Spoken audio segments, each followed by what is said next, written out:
இப்ப இன்னொரு வேலை நான் பண்ண சொல்லியிருக்கேன். இந்த இடத்துல வந்து ஸ்டோர் விசிட்னு கொடுக்க சொல்லியிருக்கேன். அதனுடைய டீட்டெயில் உங்களுக்கு நான் காட்டுறேன். இப்ப அமேசான்ல இவங்க விக்கிறாங்க இல்லையா, அமேசான்ல இந்த ப்ராடக்ட் விக்கிறாங்க. எது வேணா இருக்கு போதும். A to Z விக்கிறாங்க. நிறைய பேர் இங்க அமேசான்ல பார்த்துட்டு தானே வாங்குறீங்க. யாரெல்லாம் அவங்க ஸ்டோர் விசிட் பண்றீங்க? யாருக்காவது தெரியுமா? இவங்களோட வெப்சைட்டுக்கு எப்படி போறதுன்னு தெரியுமா யாருக்காவது? தெரியாது. இந்த இடத்துல பாருங்க, விசிட் த ஸ்டோர் இருக்கு தெரியுமா? இந்த இடத்துல அதை கிளிக் பண்ணீங்கன்னா அவங்களோட வெப்சைட் கூட்டிட்டு போயிடும் நம்மள. இப்ப நீங்க தனித்தனியா ஓன் வெப்சைட், இது இவரோட ஓன் கம்பெனியோட வெப்சைட். இப்ப உங்க வெப்சைட்டுக்கு அது மாதிரி பண்ணிடுவாங்க. விஷயம் தெரிஞ்சவங்க நேரம் உங்க வெப்சைட்ல வந்து பர்ச்சேஸ் பண்ணுவாங்க, தெரியாதவங்க இதுலயே பர்ச்சேஸ் பண்ணுவாங்க. புரிஞ்சதுங்களா? அப்ப நீங்க வெப்சைட் ரெடியா வச்சிருக்கோம்.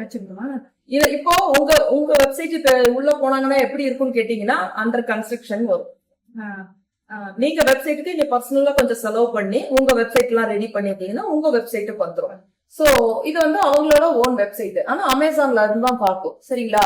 இப்ப நீங்க பர்ச்சேஸ் வந்து நேரடியா இங்க பண்ணிக்கலாம். இந்த இவங்களோட வெப்சைட்ல போய் பாத்துக்கலாம் என்னென்ன இருக்கு அப்படியெல்லாம் பார்த்து பர்ச்சேஸ் பண்ணிக்கலாம்.